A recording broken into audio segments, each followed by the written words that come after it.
Malaria ni ugonjwa hatari sana unaoua watu wengi hapa Kenya. Meka kuumwa na viungo na uchovu. Alikimbizwa hospitali ya umma ambako sheria za COVID-19 huzingatiwa na ni salama kwa shughuli ya upimaji. Vipimo vilionyesha kuwa ana malaria na papo hapo daktari akampa dawa za malaria na kumshauri azimalize, na ili kujikinga wawe wakilala ndani ya neti iliyotibiwa. Malaria husambazwa na mbu. Walio hatarini ni watoto wa chini ya miaka 5 na akina mama wajawazito. Kupimwa na kutibiwa ni bure katika hospitali zote za umma. Usisahau adui malaria. Zero malaria huanza na mimi. Chukua jukumu leo. Komesha malaria. Ujumbe huu umeletwa kwenu na Wizara ya Afya.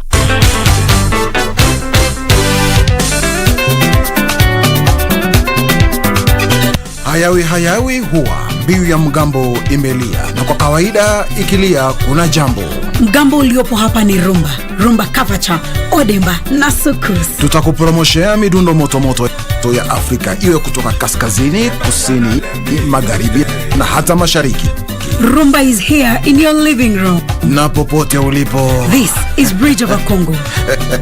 Nzambe ya sambe la kati, ako sambe la nani? Right here on KBC Channel 1.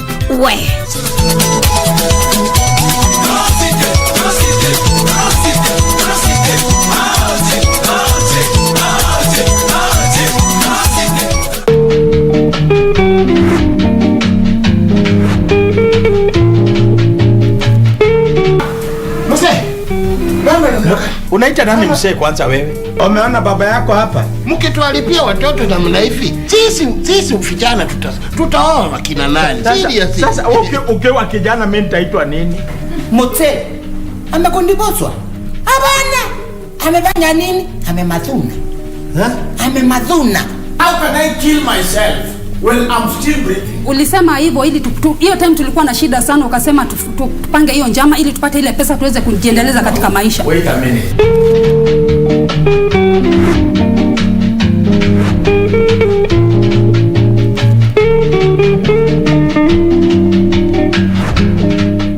What does this number mean to you? A pack leader? A winner?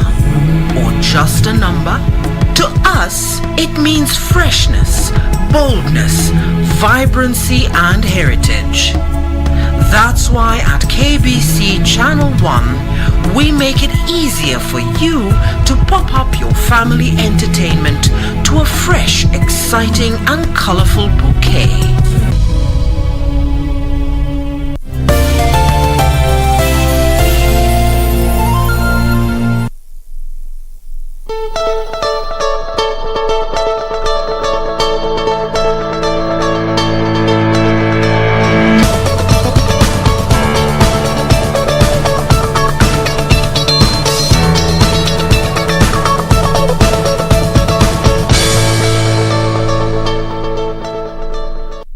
Welcome back to the program. Time for our fast traffic link. This morning we look at Mombasa Road. This is simply because of those ongoing roadworks there in regards to the Nairobi Expressway, which is expected to be complete by early 2022. Looked at as one of those roads that is expected to shape how Kenya will look, and specifically Nairobi. This is actually how the progress has been coming along so far, beginning all the way from JKIA through Mombasa Road, going all the way to James Gishuru along Waiyaki Way. And if you've noticed, some sections of Mombasa Road have been closed, as well as some sections of Waiyaki Way, and this is to necessitate that construction process.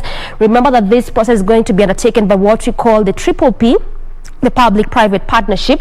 That is what that is actually the kind of form that the government is using in terms of construction of this road, and I'm telling you in detail what this PPP it means and what it entails for Kenyans. But just right now, to track the process of how the road has been coming on very, very fast in terms of construction. Like I mentioned, it's expected to come to a complete in early 2022. That's early next year, and at least also opened up to the public.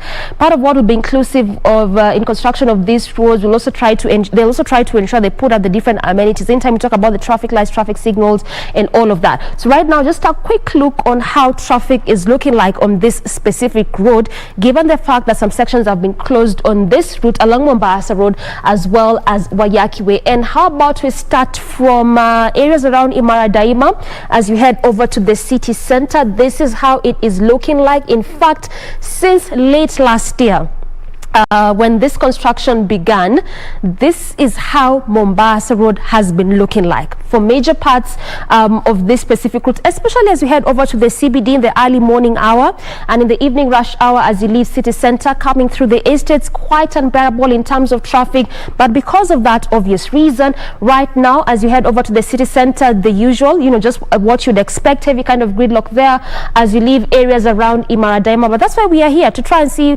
how best you can navigate, if you're someone who's using this specific route, and that's in terms of trying to look for better alternative routes for you, our viewers. But right now, in terms of traffic, heavy kind of gridlock there, like I mentioned, as you leave areas around Kitengela, Athi River, Imara Daima, coming all the way to the city center, or even as you go about your businesses and workstations along Mombasa Road on this specific route. This is why we are seeing that maroon color, which is a clear indicator of that. Simply means there's heavy gridlock, not moving, just at a standstill. On the other section, as you leave CBD, leaving areas around Mombasa Road, as you head over to the estates there and also the outskirts of Nairobi, still heavy kind of traffic, moving at a very, very slow pace. That's why we are seeing that red color. But also, aside from the fact that there's still that ongoing Nairobi Expressway construction, Mombasa Road is one of those busy roads as well. When you look at the kind of businesses, when you look at the kind of companies around this area, not forgetting, just like one of those major roads such as Waiyaki, as well as Thika Superhighway, which serves the people that come from the outskirts of Nairobi, the same is also on this specific route. Look at counties such as Mombasa, Machakos there, and the different kind of counties. So clearly that is also a very good reason as to why we'll see the kind of traffic that you're spotting this morning. Coming back to the gridlock, still the same kind of situation there as you come to the CBD. Nothing is changing. This continues all the way past Imara Daima, but looks like things are just changing a bit in between that section before you get to the city, actually not before you get to the Likoni bypass. Looks like things are changing there. That's why you're seeing that green color, which just means that there's no traffic moving at a very swift pace. The beauty is that this is actually on both lanes. On this specific one, when I'm talking about both lanes, simply means as you leave Likoni Road there through the bypass, coming through Mombasa Road before you get to Imara Daima, as well as leaving those areas, the estates there, specifically Imara Daima, coming through the same route as you head over still through Mombasa Road before you get to before you get the bypass there, as you get to branch off to Likoni. So that is what I mean when I'm talking about on both lanes on this specific section. At least on that area, we don't need to look at any alternative routes, moving at a very, very fast pace. And this is how it is looking like this morning in terms of traffic, trying to focus on Mombasa Road. We have not yet looked at any alternative routes, but we'll be doing this in the next link up segment, at least to make it easy for those using that specific route this morning, going about their businesses or any kind of activities. All right, there you have it. So if you've not left your house, or if you've left, at least Doreen has kept you updated on what we should expect. And maybe my cameraman can just show the gentleman here. Okay, that is called David. Cameraman, director. Very good. That is David. We are going to talk about tax today. Today is the deadline for you to file your tax returns. The question is, have you filed your tax returns?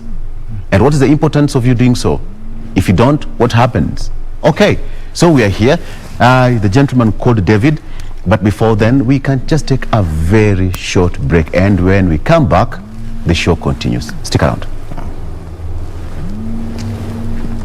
All right, okay. So, my director says that 2020. All right, so with me in studio, I have one gentleman called David Busaule.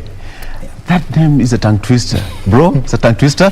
David Busaule, who is an assistant manager at Business Transformation Office under Domestic Taxes Department, KRA, right? Yes. I got it right. Yeah. Thank you for coming. And welcome to the program. The first question is, have you filed your returns as David? Honestly, I have not filed my returns, and you see? Please don't sacrifice me. The whole reason is where I work, I want to be able to see the experience of taxpayers, and every time maybe someone says the system is not up and running, I can always log in as a taxpayer and be able to confirm that is. But I'll file my return for sure. So today is the deadline? Yes, today is the deadline. First of all, let me just start this conversation by asking, what's the importance of me, or as a Kenyan, to file his tax return? From your own point of perspective, you know, the way you see it, why? For me, filing of returns is the tax laws, of course, require every taxpayer to file a return. Yes. A return for the specific source of income you're earning. So there are different types of returns for the different obligations. And from the filing of the return, it's a clear communication to KRA of of the incomes you're earning, whether it's business, whether it's employment. So that filing of return becomes a very clear communication that I'm only having employment income, or if you're filing for business income or for rental, those you communicate directly to KRA through filing a return on your sources of income. Second, apart from complying with the tax laws and on the requirement to file a return, it is important again to file a return, because it's through filing a return that if in case you're in a refund position, that the refund position can only come through filing of a return. So the KRA will have your records. Yes. We'll have your records that you had this, maybe you paid this much of taxes, or this much of taxes were withheld from you or deducted from you, and maybe you are liable to pay this much, and if whatever you are liable to pay is less than what was deducted or paid in advance on your behalf, then of course you are liable for a refund. So it's only through filing of a return that you can be able to do that. Again, filing of return is the one which filing of return allows the taxpayer to know if they are in a payable position, meaning they owe KRA some money, and maybe they need to settle it again, because at some point, depending on the sources of income you have, we may be required to still pay some taxes after the end of the tax period which you are filing for. That's very clear again. And again, on the other side of different services in the economy requires you to have a tax compliance certificate. So that compliance journey, filing of a return again, and the subsequent payment of the respective taxes allows you to be able to be issued with a tax compliance certificate, which can allow you get a job in different, especially government related jobs and other tenders and all other services where a tax compliance certificate is. You talked about government tenders and government, because every time someone goes for an interview, first of all, there is that tax compliance certificate that is required of you. So we take these things for granted as Kenyans, right? And it's quite important for me. How, for example, now today is the deadline. How can one go ahead and file the returns? For that person who does not understand, for the first time he's going to file his or her return, how does one, file his or her return? Okay, the filing of return is again very specific to the source of income you have. I'll start maybe with the those ones who have not earned any income in 2020. For those ones, KRA will expect them to file a nil return if you didn't have if you didn't earn any taxable income in the year 2020. So of course, filing a nil return is very straightforward. Just log into iTax, go to file nil return and submit. Very straightforward for that category. The second category we have is persons with employment income only. So for those ones with employment income only, no side hustle, no other income, employment income only, quite a good number of again taxpayers are in that category. For those ones, we'll expect them again to log into iTax. For those, we have two ways they can file a return. They can use the option of the web-based pre-populated return. We call it the ITR for employment income only, which fetches all the information from your respective employers' pay returns, and now it's already pre-populated, and it's just for you to confirm against your P9 form if the information is correct. Then you'd be allowed to capture the pension contribution and the personal relief, and it's very simple to file that return for sure, because much of the information is already pre-populated. For the other persons maybe whose employers may not have filed maybe from January to December due to one reason or another, for those ones we may require them to use the offline Excel option. So we have two options: the web-based return and now the offline Excel options. And again, with the P9 form, very straightforward. Once you download the return, you just capture the details from the P9 in the Excel income tax return, confirm the tax due is correct, and everything is adding up as per your P9 form, and of course you upload the return. So that's the second major category. The third category I can say is persons with other sources of income. So those that may include taxpayers with other sources of income, maybe from business, from rental, but rental specifically the ones who are not filing the monthly one, the ones who are in the annual regime. We have other persons with earning commissions, people earning professional fees. All those now we can just say other sources of income. For them, we'll still expect them to come and declare those incomes in the return. The return has a section called the profit and loss account. They'll be able to declare their income and also claim any expenses which they incurred to generate that income. And in case there is still some taxable income, it's the one which will be brought to tax. And if there is any tax to pay, in addition to maybe some installment taxes they might have paid, or some withholding certificates they might have received during the year, again they'll be required to file a return and pay the taxes. David, do we have Kenyans who don't pay taxes and yet they are eligible to pay taxes? People who are sneaky. Yes. I think in every culture, and I think it's not just in Kenya, I think all over the world, we have persons who are liable to pay taxes and they are not paying taxes. And as KRA is taking a tax-based expansion and enhancing our compliance initiatives very seriously, and that we are using specific initiatives to try nab such taxpayers who we know for sure you ought to have declared these, and maybe either you filed a nil return or you declared a low amount. So those are part of our normal data-driven compliance initiatives at KRA to be able to turn around those taxpayers and of course enhance the tax base. The taxman, you people, you're a busy lot. You're a busy lot. So what happens to those people who do not file their returns? The sneaky lots. For sure, the cost of non-compliance is high, and for an average Kenyan, they may. When I interact with some of my friends and even other acquaintances, when you interact with them, they take not complying with taxes as a small issue, but it's quite a big issue, because when KRA now catches up with you and we have maybe to go 5 years backwards and raise those back taxes and charge you penalties and interest, then you realize it becomes a very expensive initiative to try to comply with that. And of course now we'll come and we will not just focus on 2020. If we have information or data within KRA or even within our third parties or where we suspect Victor has been operating, let's say, a business in let's say Sili from 2015 to date. When you have that information, we'll have to look backwards and see to what extent has Victor been operating such a business.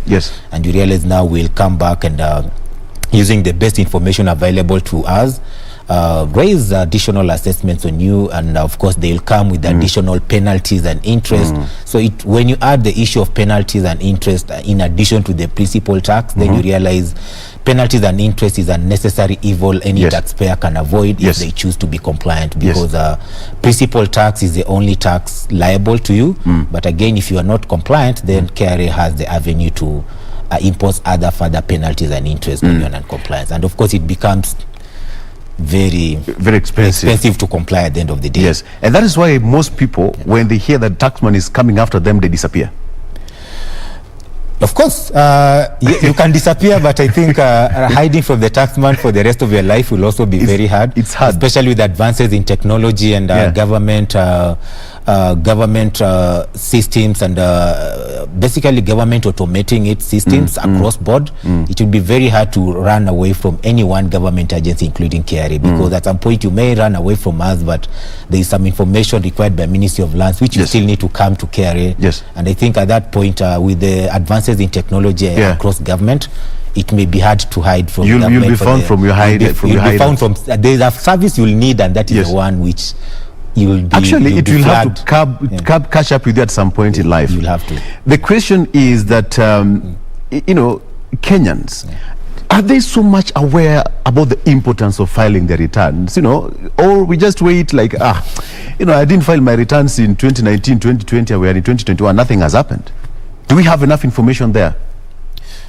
Where I sit, KRA has done a lot to create awareness. Even in this COVID era, we've capitalized so much on a lot of virtual engagements with our taxpayers, a lot of emails, our social media platforms are very active. I get a lot of reminding. I know, almost on a daily basis. I know at some point it's like Kerry, what's wrong? It's like it's like I get a memo every day from Kerry, but I think it's a good reminder. I think because Kerry is looking at what are these avenues it can use to reach the largest population or the largest targeted population of their taxpayers. And again, our communication has to be very targeted, because using data in our systems, we are able to segregate taxpayers and we're able to know maybe this one has been filing nil returns. Again, the communication should be most likely, maybe we suspect you're still in school, then most likely the communication should be, kindly note you're supposed to file a nil return, so that we're just letting you know. For the ones with employment income, again, we remind them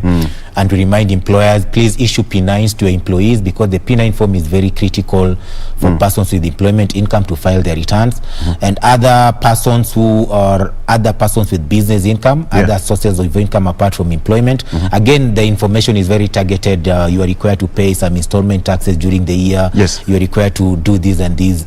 So that segregation is very key. And now, using that segregation of taxpayers, KRA is able to reach out to different taxpayers with different information. We've provided a lot of tutorials on filing. It's only that maybe Kenyans a lot may not know, but there are a lot of tutorials on filing, including videos, including step-by-step guides. So anyone who wishes to really comply with taxes, I think in this era, KRA has really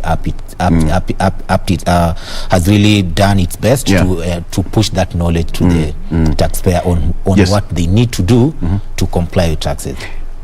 What is the uptake right now as you speak? Because today is a deadline, and we expected almost every Kenyan who is supposed to file his or her return shall have done so by end of today. Approximately, what's the uptake? Because it's very dynamic, but I can give by around maybe give the statistic of around yesterday at around 10. At around 10, we were at about 4.5 million of returns filed for, of course, compared with last year, same date. Same date was at around 3.8. So I think there is still a good increment, there's a good increment. Out of what particular number? Because now our tax base, of course, we should be having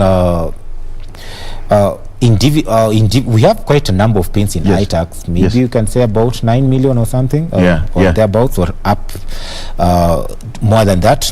So you realize we are still, as much as the returns are quite many, there is still much more to be done to bring more taxpayers to file returns, and especially maybe the ones who don't have any income, they believe they don't need to do anything, and I think as KRA we may need to move towards that front and ensure that is either you are filing a nil return if you don't have any other income, you are filing a proper return for the income you have, and KRA I think is working on that to enhance the numbers.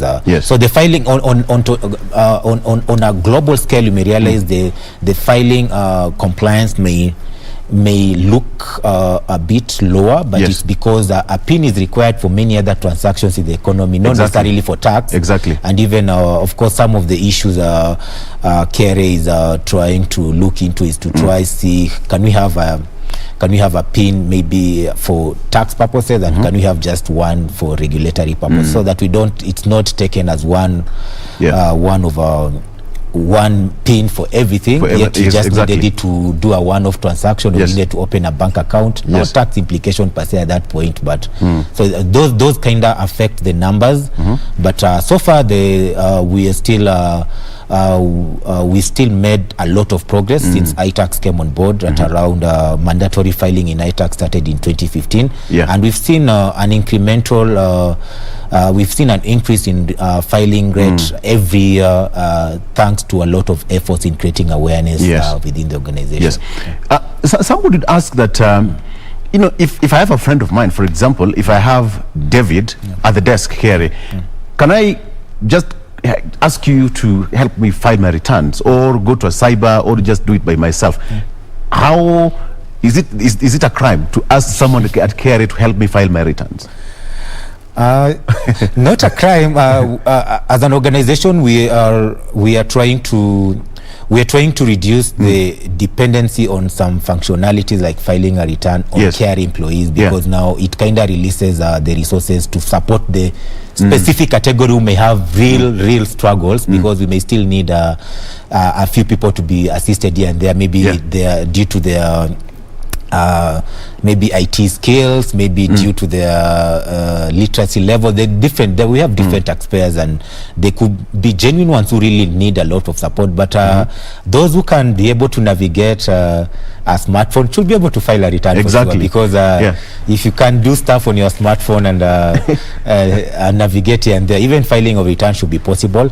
And it's not a crime for a KRA employee to file for your return, but we always encourage all our staff across board to be able to pass the knowledge to taxpayers, so that even if you are assisting them now, assist them as you show them how it is being done, so that maybe come next year they can now do it on their own. You are not probably Davis no longer at KRA and I need to file my returns. How will I do it? The question is, we have people who always, every financial year, they file nil returns.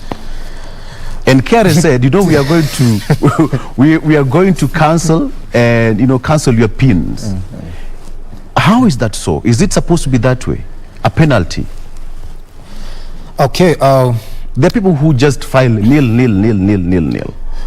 For sure, we can't rule out that some of our taxpayers are hiding behind filing of a nil return, even if they have some taxable income they need to declare. And as I said in the beginning, those are now KRA is having a separate initiative dealing with such taxpayers, turning nil filers to persons who are contributing now to the economy and contributing to the tax base, and of course paying taxes here and there. And of course, again, filing return, filing a nil return is not a crime as long as you don't have any taxable income. But if you're having a taxable income, then it's an offense to file a nil return, yet you have taxable income. And in the event that KRA realizes that you knowingly or unknowingly omitted some information, then they will take corrective action by issuing respective assessments depending on the information within our disposal. But to encourage Kenyans, most of the taxes, and especially the one we are talking about in this season, is income tax. Income tax is a very straightforward tax, because you are not paying tax on it's a tax on the income you've made, and if really your business is in they say that give Caesar what belongs to Caesar. So if you've made some income, then it's only that point that you're being you are paying some taxes to KRA. Even if you've made, let's say, 1 billion of sales, and you have you have supporting expenses which are more than 1 billion, then of course you will not pay. That message maybe needs to be taken further, because you may realize a few Kenyans out there, they may think paying taxes is more of something eating into their business, but it's actually most of the taxes are on the income you make, and not especially the annual ones. So many people would ask, probably down there, somebody runs a kiosk. How can such a person be put on the line of filing a tax return? Or mama mboga, or motorcycle repair man out there, are they supposed to file their returns? Yes, because they live from hand to mouth. Okay, in Kenya, this term hand to mouth is maybe very relative, and some people may say they're living hand to mouth, but they're living large. To them, hand to mouth is maybe they expected to make 10 million before they think like they're outside the hand to mouth. But having said that, everyone with a PIN and everyone who's earning some taxable income should file a return. It's the return which brings out whether you ought to pay KRA or not. And let me use the example of, let's say, someone with a kiosk in the village. He will buy some products from the wholesalers, maybe within the vicinity of where they're located. That becomes, let's say, their purchases. And then they will keep on selling. So to such a person, it's more about the records they keep. the records they keep, because now he'll be able to know that I made 100,000. Let me even use 1 million. Yeah. He may be able to know he made 1 million between January and December 2020, but maybe his purchases were made, let's say 800,000. Yeah. You realize even if that person comes and file a return, his income is already 200,000. The relief for the year may still be more than the income, the taxes on the 200,000. So he may still end up not paying. So he may have filed a return declaring the income, but he may still not end up paying any taxes, because the taxable income which he has made in that year, once taxed, and the annual relief the commissioner gives to every taxpayer, you realize the relief is more than the tax payable. So and of course we have other simple taxes like the turnover tax, which we encourage all our taxpayers who are of course with a few exceptions, but the ones who are generating who are having business income, and it's from 1 million to 50 million, they can take advantage of the turnover tax, because it has less documentation, and you only come to file a monthly return, and we charge you on the turnover at the rate of 1%. So it becomes, it's a simpler tax for the informal sector, compared to this one where you have to keep the records of all your sales, all your purchases in the year, for you to arrive at a certain taxable income. The question of PIN. How will what are some of the repercussions, for example, if one doesn't file his or her return by fall of midnight tonight? The question is, are you going to give me or that person an extension, KRA? Given the circumstances which we are in today, and of course KRA has always been KRA has been tracking the progress of how the returns are coming in. The system is stable enough. It's receiving returns in the excess of hundreds of thousands in the last few days, and you realize that stability enough. We are confident every Kenyan who wishes to file the return today will be able to file a return and declare the respective income they earn. So for having said that, so far we don't have any indication, and we may not be giving any extension, because there is really no pressing reason which should push KRA to issue the extension this time, because and even last year, because again with COVID, I think most people, a good number of people are working from home. They're having flexi working hours here and there. I think it also helps in them trying to get time to file their returns. Okay, we just need to take a break, but when we come back, this is it. So from the taxman office, they say there is no extension. If you don't file your tax by fall of midnight tonight, that's it for you, and you'll suffer the consequences. Personally, I have filed my returns, so I'm a loyal Kenyan. I am a loyal Kenyan. All right, so let's take a break, and when we come back, David, we are going to ask you the story of people say, his system imehang bana nani, you know, system haifanyi. So what are you going to do about it? Okay, are we doing so much so that Kenyans can get to file their returns quickly and promptly, so that we move on to the next phase of life? So let's take a break, and we come back. We still having this conversation with David here from the Taxman office. Today we are here. We'll be right after this break.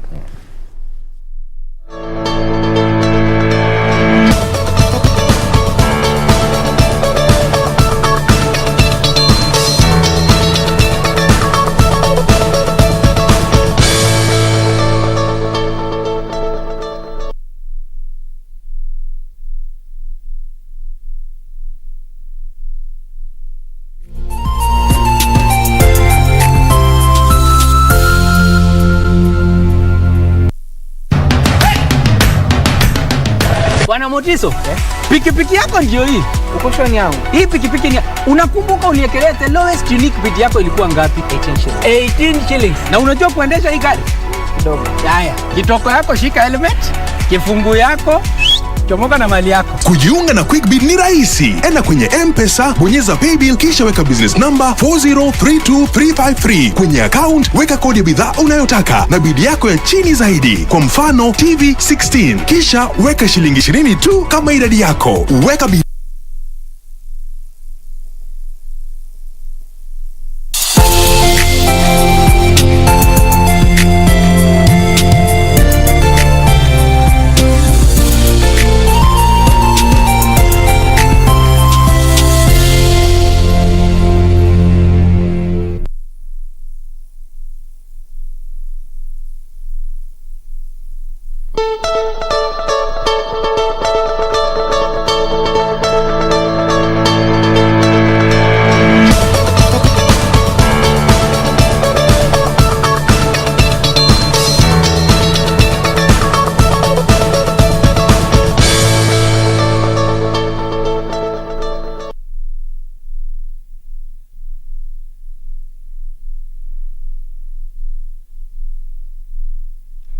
All right, such an insightful conversation there, but before it continues, how about we take a quick look on our roads this morning on matters traffic. You're still focusing on what is happening along Mombasa Road. That is simply because of that ongoing road project. And right now, we just want to check those alternative routes for our viewers coming from those areas to try and see how best, especially for those going about their businesses, different kind of workstations to the city center there.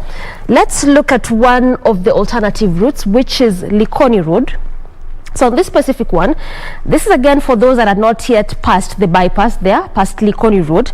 This are actually for those ones who can use this alternative route. But if you are past this specific route, then you clearly have to perhaps make do the traffic as you head over to the CBD. But on this specific one, this is where you get to branch off. If you're living areas around Kitengela, Athi River, Imara Daima, or all the way from the outskirts of Nairobi coming to the city center, or perhaps going about your businesses, could either be in CBD or along Mombasa Road, just along this specific route. This is where you get to branch off from the bypass, get to branch off around Airtel House, all the way coming through Likoni Road. Coming through that specific route, as you head over still through Likoni Road, coming to the same route, you get to branch off to that Likoni Enterprise Road as you head over to the other side of South B, connecting in through the estates coming to the city center. You can use this as the alternative route, or better still, instead of branching off through South B, still come with the same route, which is Likoni Road on that stretch, past the roundabout, past the Likoni Enterprise roundabout, past the Likoni Lunga roundabout, coming all the way with the same stretch. Where you get to branch off is the Likoni Jogoo Road roundabout, using Jogoo Road coming all the way to the city center via the City Stadia roundabout. So you can use either the branch through South B, or still come with the same stretch past the two roundabouts heading over to the other side of Jogoo Road, where you'll just have to make do with the traffic if at all you're using this specific route, as an alternative route is around the Likoni Enterprise roundabout. This is how it is looking like. You can see the difference in colors there, the cocktail of color there, just a clear indicator of traffic beginning to slightly build up, but altogether a manageable kind of traffic. And this is why we are seeing that orange color, and hence why I was saying you can still use this as the alternative route, or still altogether still come with the same route. Instead of branching off to the other side of Enterprise, come with the same Likoni.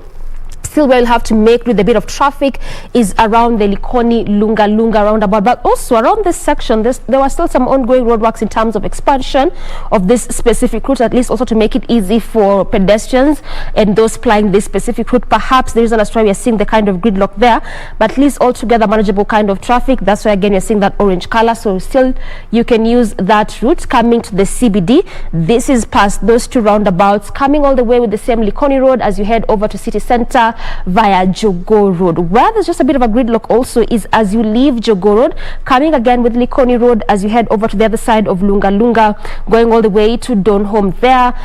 That is, in fact, that's just where there's traffic. On major parts of this road, this is Likoni Road, especially in between the stretch between the bypass and the Likoni Enterprise. Green all through. The beauty is that is being witnessed on both lanes of the same route, so that is why it still could serve as a very, very good alternative route.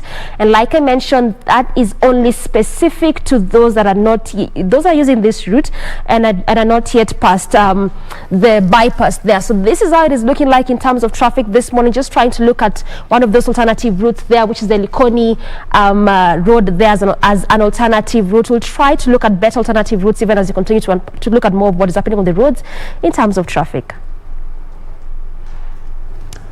All right, and with that, from the traffic to KRA traffic. All right, we ask yourself, have you filed your returns? Today is the deadline for you to file your returns. And of course, welcome back to the program. My name is Victor Lo. Send in your questions or comments. We have got David Buraule here, who is just, trying to help us to dissect them, to slaughter them one by one into pieces so that we can understand the real story behind you filing your returns, as the deadline ends at the close of business today at midnight. So David, we were just having a conversation here, and the issue of system hitch, Wakenya, ikitu ina hang bana. Is it something that deliberate? Because we usually see most of the, on social media mostly, people asking themselves, why is the system hitch at the iTax system portal? Okay, the issue of system hitch, we can't, we normally KRA does monitoring of the uptime of our systems, and there is a whole monitoring team looking to iTax and seeing it up and running, checking how many returns are coming every minute, every 10 minutes, every 30 minutes, every 1 hour. So with that monitoring, we are able to detect any system, let me say a real system downtime, because at some point, if you realize you've gone for 10 minutes or 15 and maybe no return has come in, then that's a red flag for KRA. And our ICT team are always on standby to try resolve the issue of the system. Over the years, KRA has invested much in the infrastructure of iTax, and the system stability, we can't say we are at 100%, but the system stability has greatly improved over the years to accommodate the number of taxpayers who are coming into iTax, and of course the number of returns. And over the years, again, we've been having record numbers. Every 30th, the numbers of returns which are being filed on 30th alone are always going up. We started at a few years, maybe it was 100,000, we moved to 200, we've moved to about 400,000 even as of last year. So with that system stability, yes, the system is stable, and we believe it can handle any numbers which can come in today, but we can't rule out again a few instances of maybe but let me say very limited short-term downtime here and there, and maybe it's just because of very many users coming in at every minute, but what KRA has already done in the past should be able to handle the numbers. So those of our taxpayers who may be having system issues, they should just they can raise it to KRA through our social media platforms, report it immediately, so that we can be able to analyze the issue and know if it's coming from our end or if it's coming from the taxpayer's end, because again, it may be something being caused from the side of the taxpayer who is filing, and not necessarily a KRA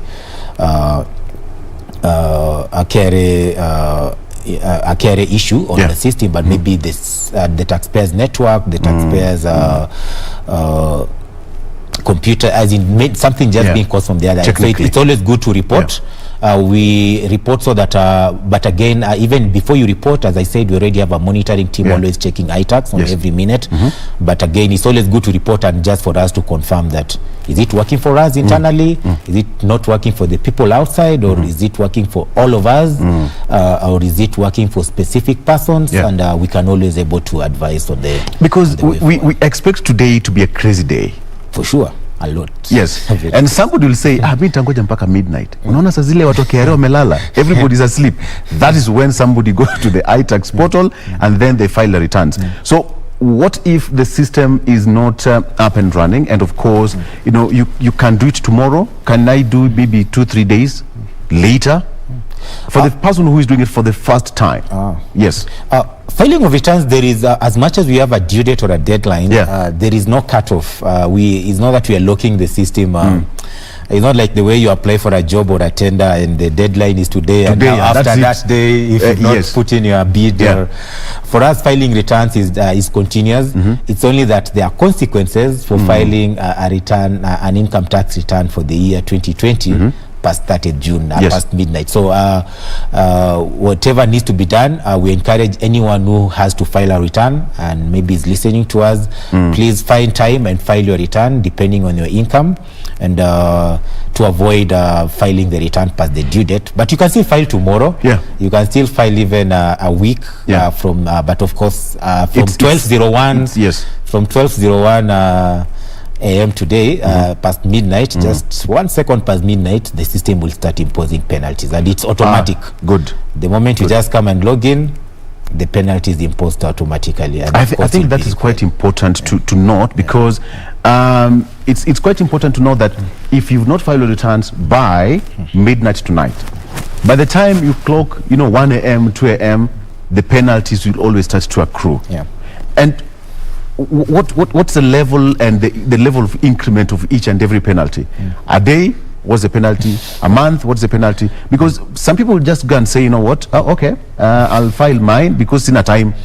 All right. So what happens? What's the level of penalty, and how does it affect one's PIN system if you don't file your returns on time? If you're a perennial latecomer, we have different types of penalties and interest which are charged on anyone who commits an offense relating to late filing and late payment. For late filing of income tax returns for individuals, the late filing penalty is 5% of the tax due, or 2,000, whichever is higher. So again, at some point, persons always, some of the individuals, especially in the business who are receiving business income, they always think it's 2,000. But for them, if your return is going to have a tax due of, let's say, 1 million, and you've not paid the 1 million yet, which of course you ought to have paid already before you come and file the return by the due date, then you realize for you your late filing penalty will not be 2,000, it will be 20,000. It will be rather 50,000 because it is 5% of the tax due. So that that demarcation is very important for because it's the higher of either 5% of the tax due or 2,000, whichever is higher for individual returns. For non-individual income tax returns, especially the companies who are December year ends, the partnerships who are also December year ends, they're also supposed to file their income tax return for 2020 by 30th June. For them, the penalty for the annual income tax return is 5% again of the tax due or 20,000, whichever is higher. So again, that is a bit of filing. Those are the late filing penalties.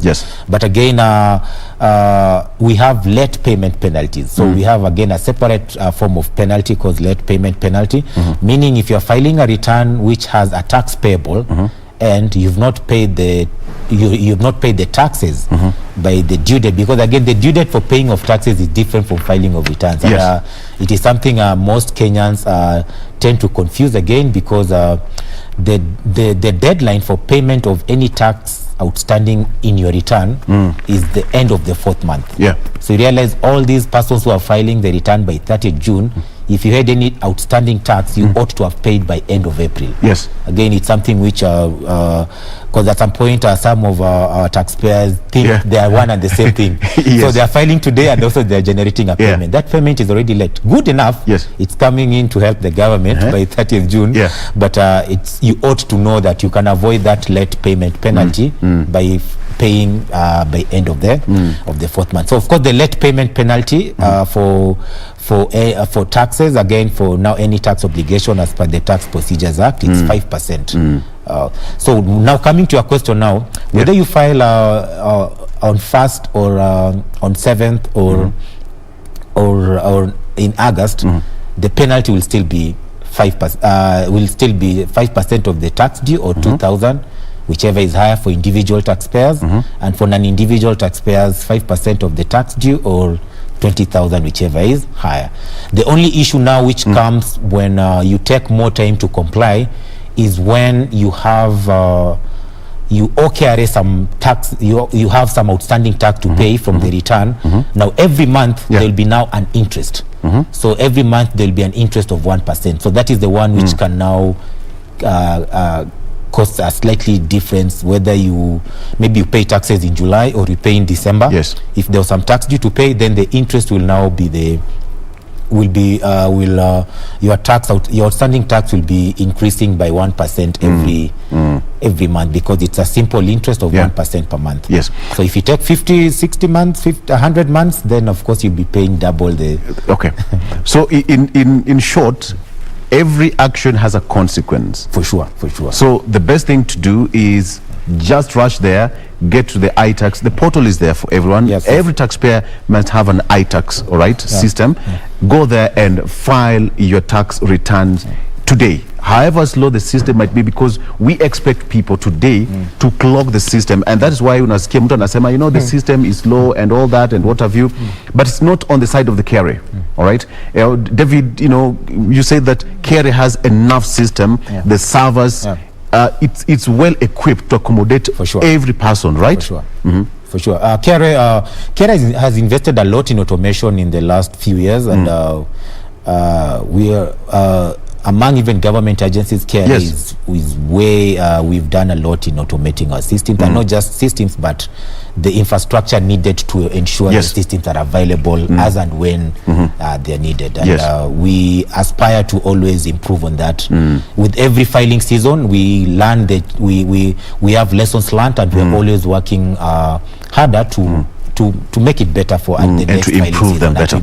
The question someone would ask is, do you usually get people complaining of erroneous kind of penalties? You go and file your tax, it's in millions, like 5 million, 20 million tax, how will I get? Do you usually face such kind of complaints from people?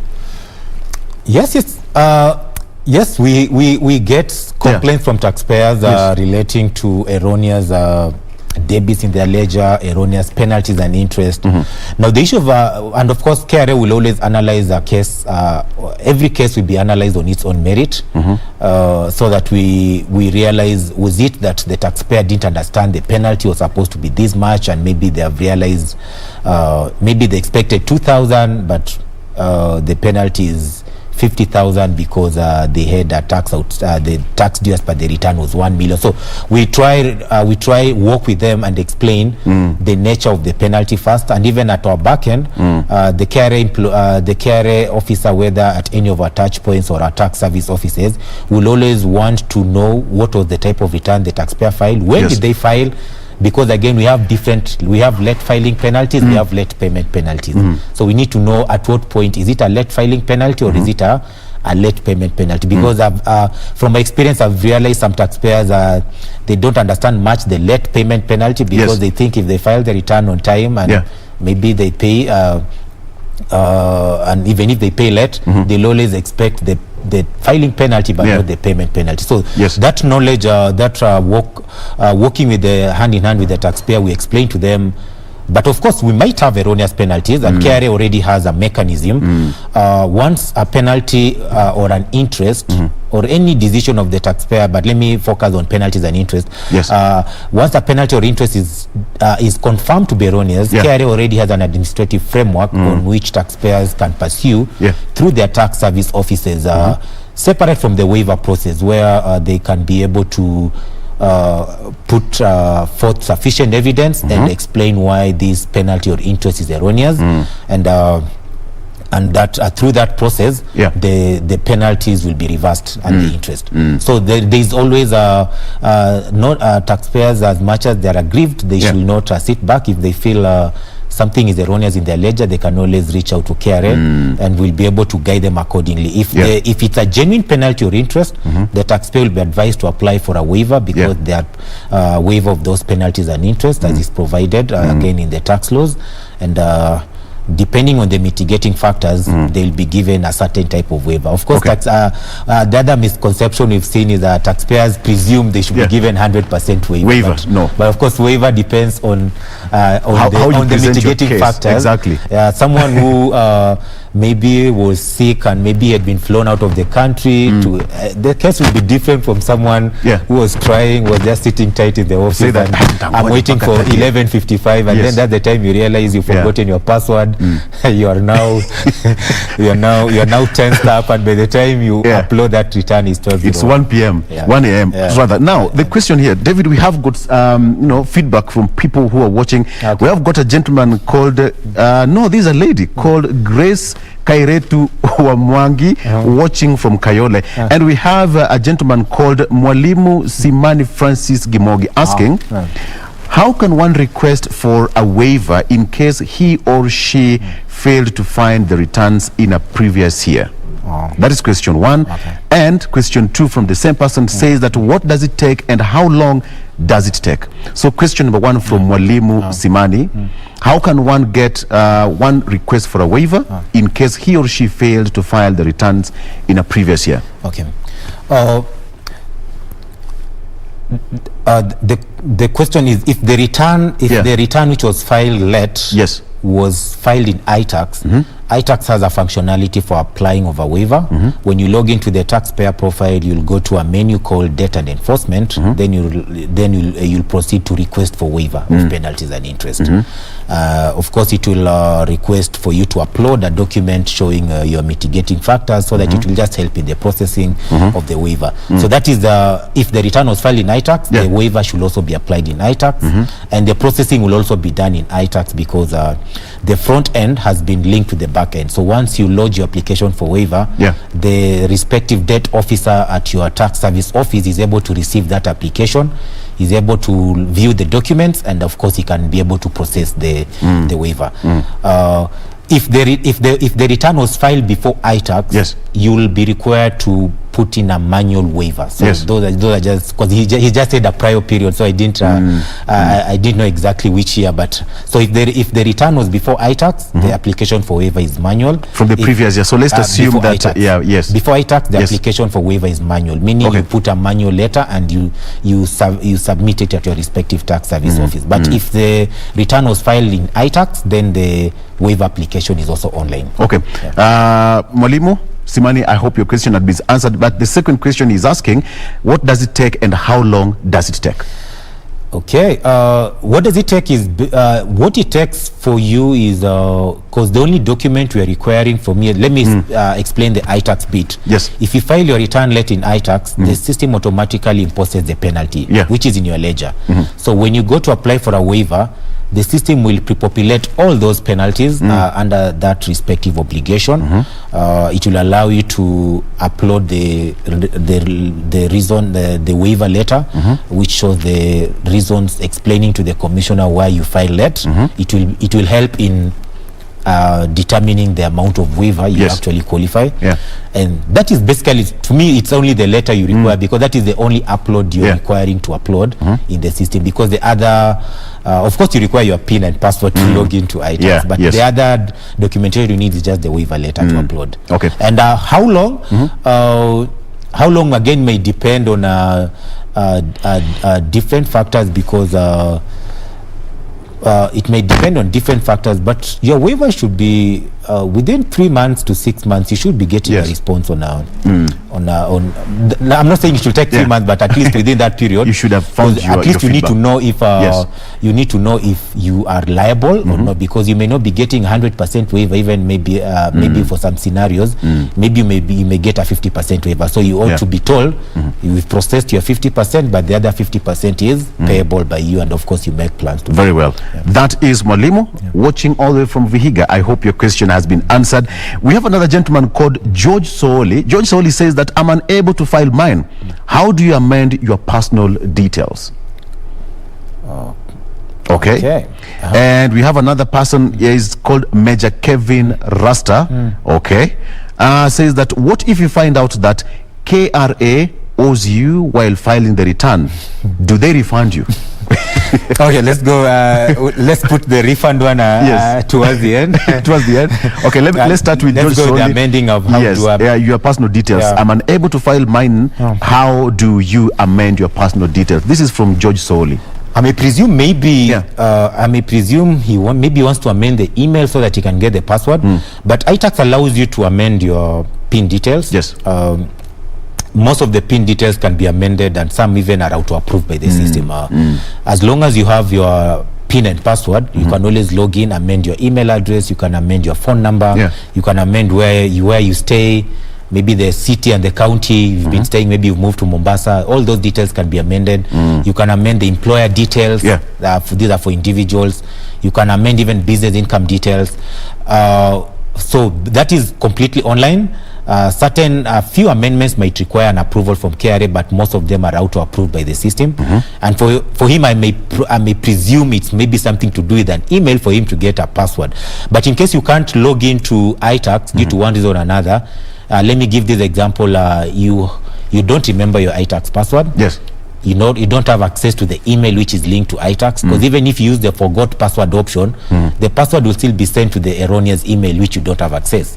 For such taxpayers, we encourage them to liaise with our call center through email. They can scan their original ID to call center and of course maybe indicate their PIN and the correct email address to be. So some amendments can be done from the back end, but of course KRA will rely on sufficient identification document because we don't want someone to amend Victor's account, David to put my email in Victor's account, then Victor come and ask who did the amendments. I have never requested for change of email. So if you can't do it from your end, KRA through our call center and our social media platforms, we are on Facebook, we are on Twitter, you can always reach out to our teams, provide them with the original scanned identification document, whether it's a national ID or an alien ID or a passport, depending on which document you use to get a PIN. And of course, they can always make certain amendments also on your behalf. There's another lady here. Yes, continue. No, now let's go to the refund before. There's actually that question has two people. Okay. One called Jenna Tieno from Migori asking, okay, so when do KRA pay refunds to a taxpayer? I mean, okay, you're telling me to file my returns. Fine, I have filed my returns. So how soon will I get my refund, my refunds? Yes, two people asking that question.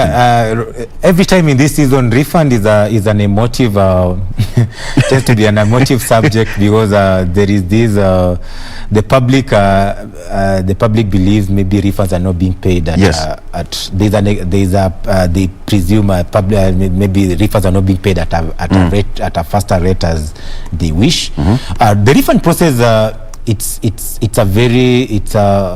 it's a process which starts by the taxpayer filing the return, as I'd said, even some of the benefits of filing a return. Once your return brings out a refund position, you are required now to lodge a refund. Yes. Because again, now there's always a disconnect again between, because some taxpayers may have filed a return with a refund position, but they have not applied for a refund. Yes. So KRA has not even started looking into your refund, but of course you personally believe you already have a refund, but you've not lodged a refund with KRA. So if once you've lodged the refund with KRA, the refund goes through different processes. You'll be requotation, because we also need to differentiate. We also need to do away with the risk that you might have filled your return wrongly. Maybe you captured the wrong taxable income. You realize that one can also put you in a refund. So at that point, the analysis will be done, and according to the documentation, the refund will start being processed. If they realize there were some issues with maybe how you filed the return, the refund team will reach out to the taxpayer and advise them to amend the return. And of course, within the law, KRA is supposed to pay refunds within 90 days of the application. But again, there is much which happens behind that, because there are other issues where KRA can process refunds, but maybe due to one reason or another, we don't have enough funds to pay refunds. So it's not the same account, which because people always look at KRA, we receive all the money, so we can just dish out the refund. So there's always a process which goes around that process. But KRA so far of late, it has really worked hard to do that, and people are being paid refund, because there's a time even I went to the KRA page on Facebook, and I think they just asked persons, tell us if you've ever received a refund, and we also got very random responses that I was paid. So refunds are actually paid, but of course within certain allocations which KRA has to pay the respective refunds. There's another gentleman here who is also asking that his company was fined 20,000 shillings, and that is in 2019, and to date he's not received the waiver. 2019. And he did he also did a letter. So what happens in this scenario? I believe he applied in ITAX, because if he applied in ITAX around 2019, there were some administrative issues which happened within KRA, and it affected the processing of refunds, but we are glad to report that the processing of not refund, sorry, it's waiver. Yes, waiver. Some processes affected the processing of waivers, but we are glad to report the processing of waivers resumed, and he can I don't know where he's located, but he can always reach out to KRA through any of our social media platforms or call center. Just follow up on the refund, and the call center can reach out to the not refund, sorry, waiver, for the waiver. They are following up on the waiver, and if he's closer to their station, they can also just try do a follow-up and know where the progress is. All right. Because for sure 2019, even where there were some delays in processing of waivers, we believe the first in first out should the older ones should be processed even as you're also looking at the current ones. So you can reach out through any of KRA contacts, or if he's closer to his tax service office without in Nairobi we have KRA tax office at along Mombasa Road. Yeah, we have a KRA tax service office at Samia. Yes, that is east and south of Nairobi. We have a KRA tax service office at CBC next to Radisson Blue. That is west of Nairobi. Also, the medium taxpayers office is there, the Nairobi region, and then we have also north of Nairobi on 14th floor Times Tower, and I think first floor also Times Tower, and also we have the large taxpayers office in the Ushuru Pension Plaza in Westlands. All right. So the question is, for first-time employees, who should file a return on behalf of the other? Is it an employee or an employer? Both have different obligations. An employer who has employed anyone is required by the law to file the pay-as-you-earn returns. Yes. So the process actually starts with the employer, because if let's say David gets employed at KBC today, then it's the responsibility of KBC to start filing the pay returns and declare David as one of the employees, let's say from the June 2021 pay return. Now they'll continue doing that, but now come 2022, David now as an individual employee will also be required to file their individual return now. Because now what the employer does, he deducts pay as you earn from the employer, from the employee rather. But now once the year has come to an end, the employee will be required to file a return and declare that employment income together with any other income they might have incurred, they might have earned in the year. So it's both. They are not filing the same return. One is filing of course a pay return, and the individual employee is also required to come and file the individual income tax return. Right. It might relate almost to the same income, but there are different responsibilities at this point. For example, let me just speak for in this kind of scenario, most people lost their jobs, and you have got your personal PIN number, and you just lose a job and say, Mimi, I'm going back to the village. So 30th is here, you've not filed your return. So what happens to such people who they don't have any other income and they need to to file their returns? So what happens to such kind of category of people? Yes, because the first category of anyone who didn't receive any income, let's again with the respective period, let's say 2020. Anyone who didn't receive any income in 2020, whether you were jobless, whether you are a student, whether you are any reason could be, or maybe you are being supported by someone else. All those persons are required to file a nil return. They can still also file a nil return even if they're in the village. If they have a smartphone, they can download the KRA M-Service app, log in and file a nil return. So the M-Service app can also allow you to easily file a nil return from the comfort of wherever you are, whether you are in the village deep. I believe there is network for sure, even for the so I think but everyone at the end of the day should file a return, and I think that's the message KRA is putting across. Everyone must file a return for the respective obligation they have by the respective due date of that obligation. So whether you don't have income, file a nil return. If you have employment income, file the return declaring employment income. If you have other business income, file the return declaring that business income. If you have both employment and business income, file a return declaring both of them. I think that is the message to all taxpayers.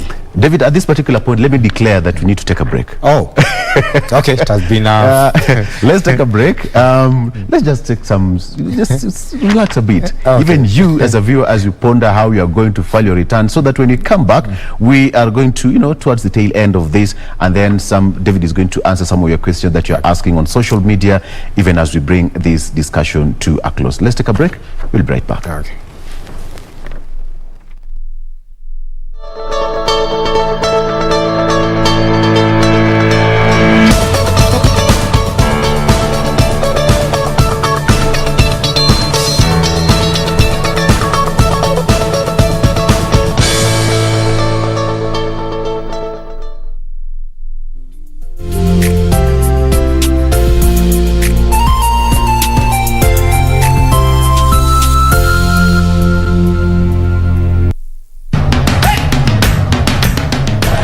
Motiso, pikipiki yako ndio hii. Uko shwani yangu. Hii pikipiki ni unakumbuka uniekelea the lowest unique bid yako ilikuwa ngapi? 18 shillings. Na unajua kuendesha hii gari? Kidogo. Haya, kitoko yako shika helmet, kifungu yako chomoka na mali yako. Kujiunga na QuickBid ni rahisi. Enda kwenye M-Pesa, bonyeza paybill kisha weka business number 4032353. Kwenye account weka kodi ya bidhaa unayotaka na bid yako ya chini zaidi. Kwa mfano TV 16. Kisha weka shilingi 20 tu kama idadi yako. Weka bid yako pia kwenye www.quickbid.co.ke. Kumbuka, bid ya chini zaidi ya kipekee ndio hununua. QuickBid, bidhaa bora kwa bei ya chini. Our legends, your legends, and now they're back on your screen. There's nowhere like home after 31 years. What a feeling. Karibu kwa taarifa zetu za leo. Mimi ni Badimo Hussein. Bringing you news you can trust. Ungana nasi kwenye taarifa zetu za humu nchini, ugaibuni na hata kwenye safu za spoti. Join us every Saturday on KBC Darubini and KBC Channel 1 News as we bring you comprehensive news coverage presented by the trailblazers of newscasting in Kenya. Munda Tesi na Omo, Rejeni Ngamani. The Legends News Edition on KBC Channel 1 every Saturday. As a righteous Lord and Master stretches out a hand, the sins of the Father are visited from all. I know there's certain things I usually explore, like having success and never worry about pain. Streets of Konza Technopolis. Yes, you got it right. The African Silicon Savannah is slowly but surely taking shape. But the question is this: what do we need to do to accelerate the progress of Konza?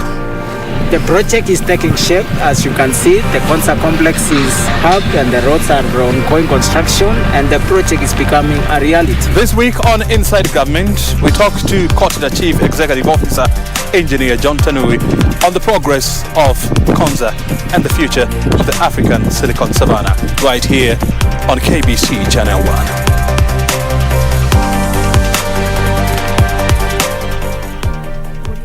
What does this number mean to you? A pack leader? A winner? Or just a number?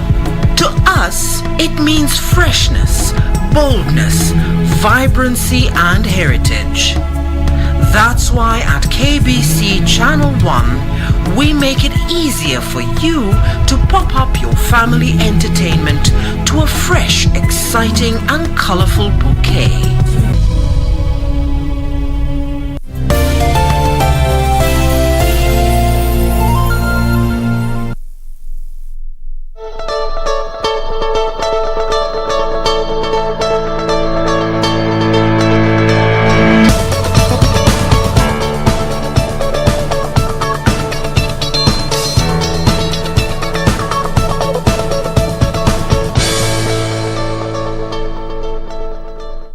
Minutes the top of the hour. This is still our focus this morning, so let's just try and see how things are looking like, at least as of now, in terms of traffic. Still focusing on what is happening along Mombasa Road, given that that is our focus this morning. At least on that alternative route which you were checking earlier, nothing has changed there. Still looking very good, moving at a very swift pace. This is along Likoni Road as you leave the bypass there. Like I had mentioned earlier, this only serves for those that are not yet past the bypass as you get to branch off to Likoni Road. But leaving that area or leaving that road, let's just see how it is looking like past the bypass or past Likoni Road as you come to the city center. Remember that also some sections of this road have been closed, as well as those along Wayaki Way, and this is to necessitate that construction of the Nairobi Expressway, which comes all the way from JKIA, that's along Mombasa Road, going all the way past the same route up until James Gishuru along Wayakiwe. This is why some sections of Wayakiwe as well as Mombasa Road have been closed to necessitate that, because also what they're trying to beat is that 2022 deadline when it was said that this road is supposed, in terms of construction, is supposed to come to a complete. So as I was mentioning to you earlier, in terms of the public-private partnership and what exactly it entails and what it means, since this is one of those roads that is being undertaken under that particular form, what it means is that the company that has been mandated to construct this road will finance, ensure they construct and also maintain that road. So when it comes to paying back, that is where Kenyans come in a system we call the toll fee. I know you've heard a bit about the toll fee, and this question still remains: how much will Kenyans pay to use this specific route? So that toll fee over time is what will go into payment of the money that was used in financing this project. And quite a number of government projects right now, especially those pertaining to the roads, are taking that kind of shape, the public-private kind of form in terms of construction, especially mostly on roads. So this, at least in terms of progress, it's really coming along well. So just very quickly, like a minute or so, try and see how it's looking like this morning. Past the bypass there as you head over to the city center, not that bad. Where you'll have to make do with that traffic if you're past Likoni Road is as you head over to Bunyala Road. In fact, this is one of those sections where it had been closed for a week or so, again to necessitate that construction. Right now, in terms of traffic, heavy kind of gridlock there, hence that maroon color, which is a clear indicator of that. But again, just like Thika Superhighway, this remains one of those roads that we'll continue to keep an eye on up until we see that construction process coming to a close, as it was mentioned, by early 2022. Good one. Thank you, Doreen. The discussion is still on. We are still talking about tax. You know, even in the Bible says that give Caesar what belongs to Caesar. Very true. All right. So it's you and I. We have to pay taxes. Just briefly, David, and of course you're still watching Good Morning Kenya. Today, this is the viewpoint, and we are going straight into the view to help you understand the importance of you filing your returns and some of those pertinent questions and issues that you think is affecting you as a taxpayer. It is your right to know every little detail that you need to know about your taxes, because you work for that money, and once you pay that tax, then you need to know where your money goes. So in a very simple term, why is it important for anybody to file a return, tax return, and how is it important to the government? Okay? Yes. Why is important to, at an individual, from an individual perspective, why is important to file a return is to comply with the law. The law is the guiding principle that every taxpayer with a PIN needs to file a return. So it's important to comply with that aspect of the law. But again, filing a return, as I said in the beginning, is you clearly communicate to KRA on the types and sources of income you have. And of course, if you don't have any income, again, filing a nil return communicates that directly to KRA that you didn't have any income. So once you've done the filing of return, it takes you to the next step. The return determines the tax payable, if any, what you owe KRA or what KRA owes you. So if you owe KRA, of course you are required to pay. Yes. If KRA owes you, then maybe you are in a refund position. Then it's the other way, where KRA needs to look into your refund, and at some point, once it has been processed, you are liable to be paid the refund. So from the individual perspective, that's important. And of course, many other compliance initiatives are tied to filing returns and payment of taxes. And I had mentioned about, again, the tax compliance certificate. To the government, filing of a return, of course, the government comes at the even for the sake of statistics, it's good for the government just to know how many people are employed, how many people are declaring other. It may not be 100% correct, maybe because other person may not be declaring the correct information, but it's just good to know in these tax base, which maybe you're having like maybe 10 million or so, how many people are doing declaring employment income returns, how many are filing nil returns. how many are filing other sources in returns for other business income or other sources of income apart from employment. It helps the government to know even how their individual taxpayers are doing on that front. But again, it comes to now the revenue aspect, because government, KRA is mandated by government to collect revenue. And of course, we only collect revenue from taxpayers. And much of that revenue comes from filing of returns. Because again, it's the return which brings out the revenue to be paid by a taxpayer. And of course, to the government, when you file your return on time and you pay your taxes on time, you're helping your government to provide services to the common mwananchi. David, there's a lady called Lydia. Lydia says that she's not received her refund, in a period of 12 months. She's not received her refund. What happens in this situation? Oh, yeah, 12 months, quite a long time. I'm encouraged Lydia to, from wherever they are, because again, we're not sure where they're located, but refunds is a centralized function. I'm encouraged they can call KRA, or they can do a follow-up email through the call center. Requesting for feedback on the refund, and of course someone at the call center or any one of our officers at any of our social media platforms, they can be able to escalate the issue to refunds, and they should be able to get a response on maybe it has been processed, and maybe KRA is awaiting allocation to clear maybe some certain. So we'll be able to know at that point at exactly where maybe even there's an email maybe which was sent for requesting for documents, and maybe she didn't receive it. So they're quite, we may be able to know what has really happened between, because you need to provide supporting documentation before a refund can be. Absolutely. Still looking at the feedback, there's a gentleman called Saddam Solomon saying, hi, what should I do since I didn't file my returns last year? I'm a nil filer. And then he says that, do they impose penalty? Yes, Saddam, unfortunately, if you didn't file your return last year, I believe the one for last year was the previous one. Obviously, let me try put it in perspective. If you, let's assume you didn't file the 2019 return by 30th June 2020, at that point, you are liable to a late filing penalty. So even if you come and file today, whether it's a nil or unemployment income or whichever type of return, you will still be imposed the late filing penalty for 2019. But you can, the 2021 is not late. So Saddam, you can file the 2019 right now and also file the 2021, and but you'll only be imposed penalty on the 2019. Okay. If you don't do it tomorrow or past midnight, now you'll have two penalties. So Saddam Solomon, bro, chap, all right? Okay, another one called Timo Kipkore. Timo asks, what's this issue called deregistration / cancellation of tax obligation? All right? I think around sometime in May, the Commissioner Domestic Taxes issued a public notice notifying certain type of VAT registered taxpayers of her intention to deregister or cancel their VAT obligation. The tax laws already have allowed, given the commissioner sufficient powers to manage the taxpayer register in a way she deems fit, of course, to enhance compliance.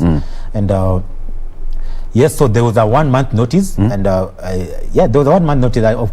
Contrary to other previous deactivations, we've always been doing it. You just wake up and you realize that it's gone. But at least this one, there was sufficient notice to the affected public. So the whole reason about VAT deregistration, it's one of the initiatives to enhance VAT compliance, whereby we've been having a lot of we've been having some of our taxpayers claiming input tax in their VAT returns from these taxpayers who are filing nil returns, or even they are not filing VAT returns. And because if you understand how VAT works, if I sell to you, Victor, I'm supposed to declare that as a sale in my return, then allows you to claim the input, which is the tax I've charged you. But now we are having people, you claiming, but it is being some of that input tax is being tied to David, who is not filing a VAT return, or even is filing a nil return, and of course it hurts it affects the VAT revenue because because there is no corresponding output to the input tax. So with that, it was it's just one of the many initiatives KRA is undertaking to enhance VAT compliance, and I think many more measures will be coming for that. So it was deemed possible if this person is deemed not to be trading. Yes. Because if you're filing nil for like 2 years, then it seems like maybe you're not trading for sure. Or if you are a VAT non-filer, also it could be you're not trading, or even it's an erroneous obligation. And that's why the commissioner deemed it possible to deregister these VAT. We did register the PINs per se. We only deregistered the VAT obligations for this PIN. So the PIN is still active, but the VAT obligation is cancelled. And the affected taxpayers who may wish to come back to maybe they were hoping for some business and the business has finally come through, they can always pursue the KRA has issued reactivation guidelines for taxpayers, and they can always pursue that to have their VAT obligation reactivated. Right. Another question here called Baba Gracie. Baba Gracie is asking, I'm wondering if maybe employed, let's say civil servant, and of course you do file your returns. Then you use your PIN to purchase a land, start a business, etc. Are you supposed to file twice for income at employment and another maybe from your rental income? This is Baba Gracie. Baba Gracie, this is quite... were you a teacher? Quite, or are you a teacher? Yes, the laboratory. It's quite simple and, you know... yes, all right. Okay, the filing of... a taxpayer files a return for a tax period. It's not necessarily for a certain source of income. It's for a tax period. So there's only one return for 2020 for individuals. So me and you, when you're coming to file, we are filing a return for 2020. Yes. But that return allows you to declare employment income. It allows you to declare business income. It even allows you to declare rental income. It allows you to declare farming income, because KRA looks at an individual or at a taxpayer or from a global perspective rather than from your specified sources of income. So for Baba Gracie, if let's say he has a rental and business and employment, he will come and declare the employment income details from the employer. He'll also indicate on the Excel return that he has other income apart from employment. The return will open up the respective sheets where he'll now come and capture the income from business, rental, and any other income apart from employment. And of course it will put all the income together, and it will now calculate tax and determine whether depending maybe on the income you've made, whether you are in a tax payable position or maybe you are in a tax refund position. So we are looking at you from a global perspective. All your incomes are consolidated together in the return, but of course declared separately. The return has the different sections for declaring different sources of income. And for rental, you only come to declare rental income in the annual return if the same rental income has not been declared in the monthly rental income, because rental income we have two regimes. We have the those landlords who are receiving rental income, residential rental income from 288,000 to about 15 million in a year. For those ones, they are required to be in the monthly rental income regime. So if rental income, so the only rental income you're required to declare in the annual return is either a rising commercial rent, which is not liable to the monthly rental income regime, or if you've opted not to be in the monthly rental income regime. So it's very clear to demarcate that for the issue of landlords, because you don't want them to come bring again the same rental income they have paid monthly to the annual return. David, there's a gentleman called Mato. Mato says that he's watching from Meru, but then I think he's just becoming mischievous. He's asking that kwa nini KRA wasiseme wa Kenya hakuna kufile returns na hakuna kulipa tax days? Mato, this can't happen, bro. No. Another one called Jason. Jason Oruko says that he's watching from Milimani in Kitale. Jason, thank you for watching. Close home. Yes. Okay. So he's saying that that is close home. Probably he'll send salamu at the tail end of this one to guys in Kitale. Thank you, Jason Oruko from Kitale. Now, there's a question another gentleman asked that perhaps I own a business and then I want to sell it to you. And in the process, I did not file returns for the company. So who takes the responsibility? The seller or the buyer? Will you? Yes. You're selling the business as a going concern? Yes, I'm selling my business to you and I didn't file my returns. So who will file the returns? Me or you as a new owner? Of course, that business has to be not for an individual, because an individual, a sole proprietor, the proprietor and the business are one and the same thing. So it's very hard to sell the sole proprietor business and remain with your individual pin. But if it's a non-individual, if you're selling a business on a going concern, then the person buying the business will have to assume all the requirements relating to compliance. So if some returns have not been filed, I believe they will have already done due diligence by the time they were buying that business from you, and they should have known that these are the returns to be filed, these are the penalties, these are the interest, these are the outstanding taxes. Part of the due diligence should be on the filing on the tax compliance of the business. So when it's sold to, if I sell a business to you, XYZ Limited, and you are buying it, of course it's a company and you're taking over everything, then you'll assume the new responsibilities relating to, including the past sins. Wow. Because you are now the owner of the business. Okay, okay. So that you ought to have done due diligence by the time you're buying that business, so that you know exactly do a background check. Yeah, you should. Exactly. Another gentleman called Nefat says, where do we pay these penalties?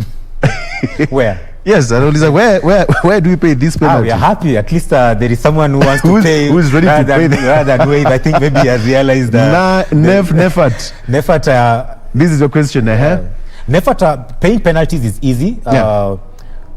If the returns were filed late in iTax, already the penalty is imposed in the ledger.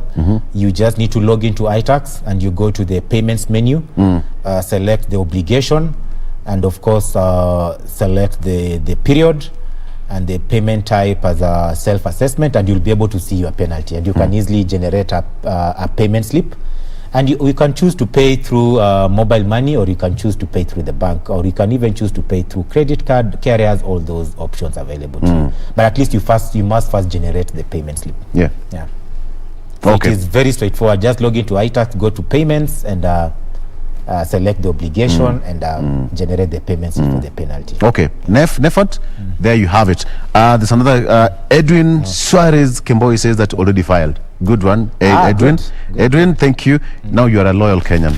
That is awesome. As we bring this discussion to a close, what would you tell that Kenyan, in 30 seconds, the importance and what somebody should know about filing your returns today before clock of midnight tonight, in 30 seconds? Okay, I first thank all Kenyans who have filed their returns. Asante sana, and thank you being a patriotic Kenyan. For the ones who are yet to file returns, please log into iTax and file the proper return depending on your sources of income. For all those with no taxable income, please, you're required to file a nil return. Don't sit back and say I didn't have any income, I was not employed. For the ones with employment income and other sources of income, again, please log into iTax and file returns. For the ones who have forgotten their password, you can always go to the iTax portal at itax.kra.go.ke and reset your password using the forgot password option and log in and file your returns. All right. And please do it by midnight. Yes. Unless you really want to pay something more apart from the return. All right. Okay, thank you so much. All right, we have been having that discussion, and thank you so much for your feedback, your questions. Of course, it's about if you're filing returns, this is the last day, and you just need to do that due diligence and make sure that you don't be a latecomer. There is a penalty. We've been speaking to David Busaule, who is the Assistant Manager, Business Transformation Office, Domestic Taxes Department at the Kenya Revenue Authority. Thank you so much. We are taking a break, but when we come back, we will be going straight to the Court of Appeal, where the BBI case still continues through to Friday. So after this, we are going to the Court of Appeal. My name is Victor Lo. Have a good morning.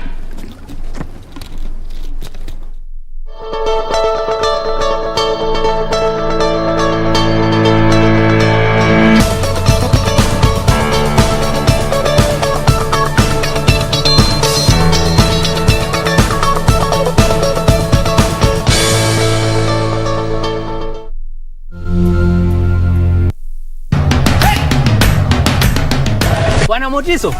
Pikipiki yako ndio hii. Uko shwani yangu. Hii pikipiki ni unakumbuka uniekelea the lowest unique bid yako ilikuwa ngapi? 18 shillings. Na unajua kuendesha hii gari?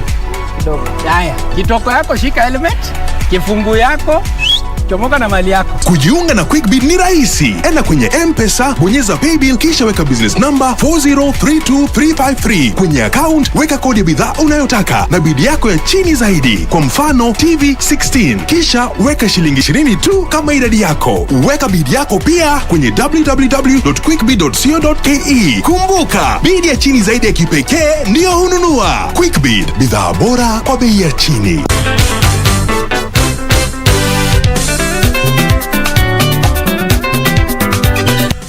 Hayawi huwa mbiu ya mgambo imelia, na kwa kawaida ikilia kuna jambo.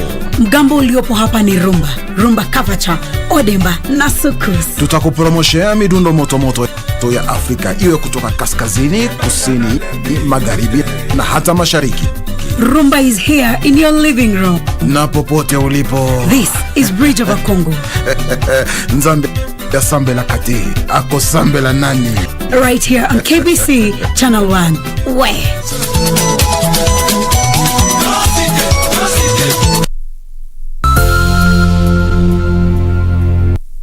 To get Skizatune Hail Mary, dial star 811 star 963 hash. Hail Mary, full of grace, the Lord is with thee. Blessed art thou among women, and blessed is the fruit of thy womb, Jesus. Holy Mary, Mother of God, pray for us sinners, now and at the hour of our death. Amen. To get Hail Mary, dial star 811 star 963 hash, star 811 star 963 hash. Get the VIP access to the best shows on KBC Channel 1. We have something different, something special to spice you up. Get ready for new, exciting and captivating dramas. Movies. I love the smell. Comedy. I went to the Popos. Drama. Did he assault the Queen in my house, in my presence? News, sports and so much more. Do the things that make you happy on KBC Channel 1.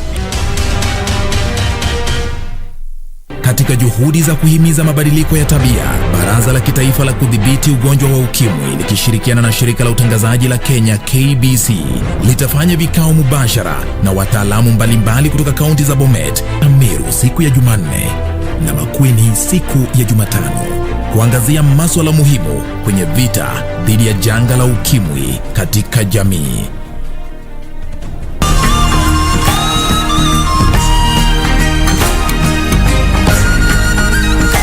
This week on the season premiere of Africa's hottest new show, Surura,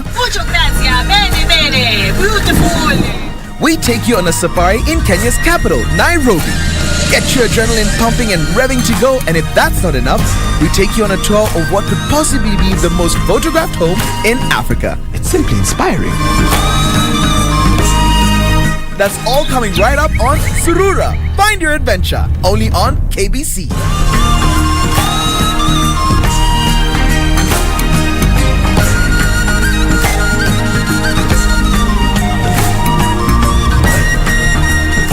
What does this number mean to you?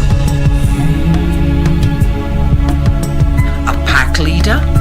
A winner? Or just a number? To us, it means freshness, boldness, vibrancy and heritage. That's why at KBC Channel 1, we make it easier for you to pop up your family entertainment to a fresh, exciting and colorful bouquet.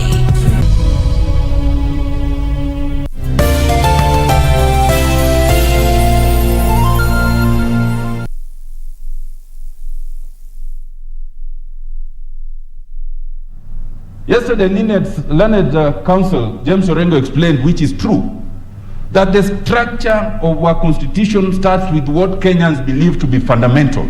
From chapter 1 to it is arranged in that manner. But the judges, in their 9, exclude the most fundamental. But my lords, again, they don't stop there.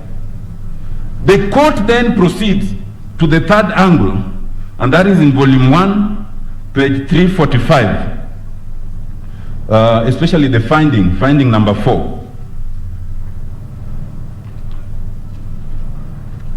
The court then, again, in the same vein, then comes to a different and third conclusion, that actually the basic structure includes the preamble, includes all the 18 chapters and the 6 schedules. So that, my lords, even if we were to accept, for argument's sake, that the basic structure doctrine applies in Kenya, one then would wonder, so how and where do you find it?